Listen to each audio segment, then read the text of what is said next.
Assalamualaikum warahmatullahi wabarakatuh. Salam sejahtera bagi kita semua. Shalom, Namo Buddhaya, Om Swastiastu, dan salam kebajikan.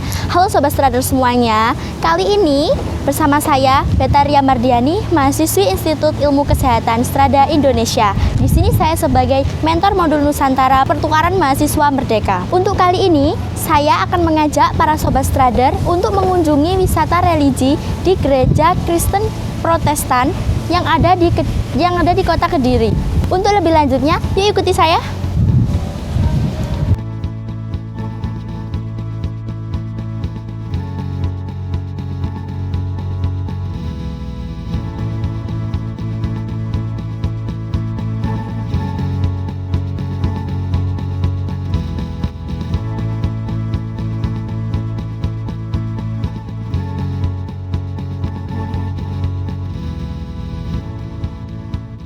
Sobat Strader, saya saat ini sudah berada di dalam gedung Gereja Merah. Dan sekarang saya sudah ditemani dengan Bapak Hendrik selaku pengurus dari Gereja Merah ini. Nah, pastinya Sobat Strader penasaran kan dengan Bapak Hendrik? Maka dari itu kita langsung aja kenalan yuk. Nah, halo Pak Hendrik. Nah, pas Sobat Strader di rumah itu penasaran Pak dengan Pak Hendrik. Maka dari itu Pak Hendrik saya mohon untuk memperkenalkan diri. Kemudian Pak Hendrik juga menjelaskan tentang tugas Pak Hendrik selaku pengurus dari gereja. Monggo Pak. Iya. Iya, perkenalkan nama saya Lorenz Hendrik ya. Saya ini sebagai koster, kalau di GPIB ini sebagai koster pemelihara untuk kebersihan, untuk pemeliharaan yang lain-lainnya yang menyangkut kebersihan di lingkungan wilayah gedung gereja ini. Jadi di bawahnya pengurus ada yang bagian pengurus ada sendiri, saya di bawahnya. Jadi sebagai pekerja, kalau di sini istilahnya koster. Ya, sementaranya itu. Ya baik Sobat Strader, itu tadi perkenalkan singkat dari Bapak Hendrik ya. Kalau begitu kita langsung saja untuk tanya-tanya nih Pak tentang apa aja sih Pak yang ada di Gereja Merah. Kemudian saya juga penasaran nih Pak sama sejarah singkatnya. Pertama kali dibentuknya Gereja Merah ini di Kota Kediri itu apa Pak? Bisa mohon dijelaskan Pak Hendrik? Iya, gedung gereja ini dibangun pada tanggal 21 Desember 1904. Jadi peletakan batu pertama dengan peresmiannya tanggal 21 Desember 1904. Jadi kalau tahun ini bisa menjadi 117 tahun. Kemudian gedung gereja ini dipelopori dibangun oleh Belanda, pendeta dari Belanda, yaitu pendeta Johannes Anthony Broers yang beliau mendirikan, kemudian diteruskan karena sudah diserahkan ke Indonesia, jadi diserahkan ke lembaga GPIB. Kemudian mengenai warna gedung gereja ini yang awalnya putih, kemudian tahun 1994 dirubah menjadi warna merah. Jadi intinya warna merah itu untuk mengingatkan kalau gedung ini betul-betul dari batu bata merah. Jadi keseluruhan bangunan ini hanya dengan batu bata merah dan tidak ada besi-besinya. Kemudian warna merah berikutnya yang kedua maksudnya untuk mengaburkan warna lumut. Iya, jadi untuk pengaruh air hujan, air tanah yang naik ke atas, kemudian itu menjadikan lumut, dikaburkan dengan warna merah. Ya, sekilas hanya itu. Oke. Jadi begini Pak Hendrik, saya tadi kan masuk ke dalam Gereja Merah ini, kemudian melihat arsiteknya itu seperti kayak berbeda gitu sama gereja-gereja yang sering saya lihat di luaran sana. Nah, menurut Pak Hendrik, apa sih Pak yang membedakan dari Gereja Merah sama gereja yang ada di luar Kota Kediri lainnya itu Pak? Yang membedakan? Oke. Sebetulnya hampir semua sama sih, tapi ada yang membedakan hanya bangunan seperti model-model Eropa. Nah, bangunan yang di sini kemudian kebetulan berasal dari arsitek neogotik dengan arsitektur gaya Eropa Belanda, kemudian ada sedikit Romawinya.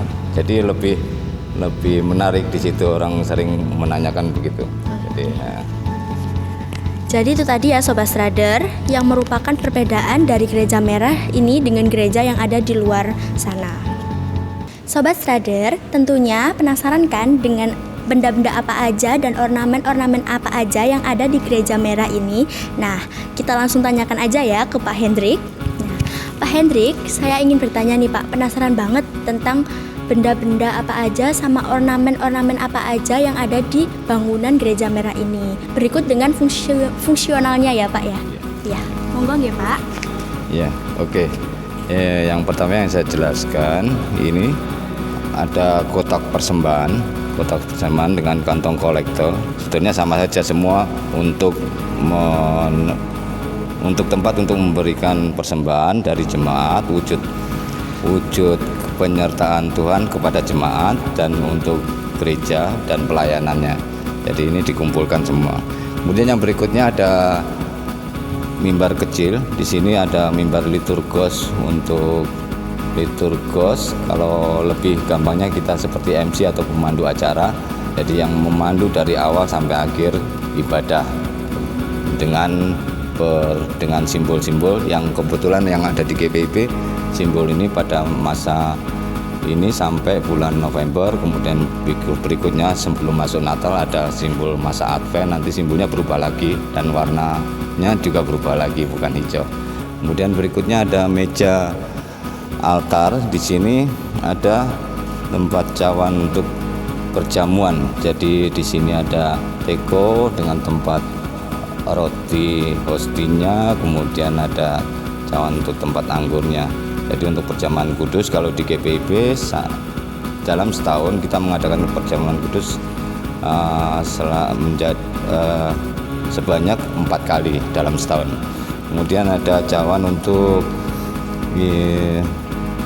sakramen baptisan. Jadi fungsinya untuk baptisan kudus bagi anak-anak, bagi dewasa memakai sakramen memakai cawan ini, yang semuanya pelaksananya dipimpin oleh pendeta. Di atas ada mimbar besar untuk tempat khotbah dan memberitakan firman oleh pendeta. Kemudian di sebelah kanan kirinya ada untuk tempat duduk majelis pendamping.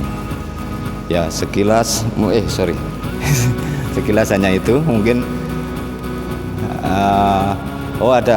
saya lupa lagi satu lagi, di atas ada simbol salib. Simbol salib ini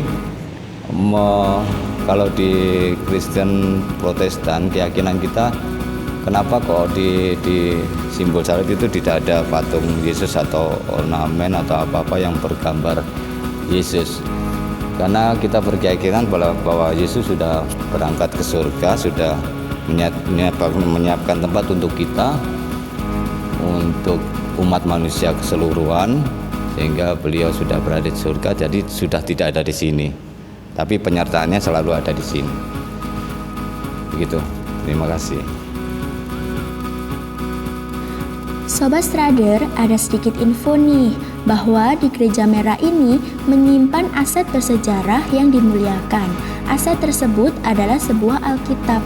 Alkitab ini berbahasa Belanda yang ditulis pada September 1867. Alkitab ini bahkan berusia lebih tua dari bangunan Gereja Merah ini loh Sobat Strider. Karena berusia tua, Alkitab ini disimpan di dalam kotak kaca dan tidak bisa disentuh oleh sembarang jemaat. Beberapa bagiannya juga sudah sobek karena dimakan usia.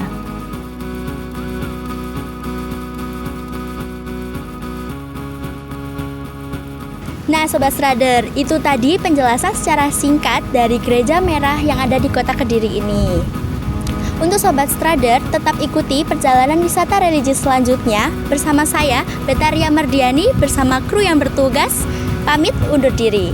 Untuk Bapak Hendrik, saya mengucapkan terima kasih yang banyak-banyaknya ya Pak ya.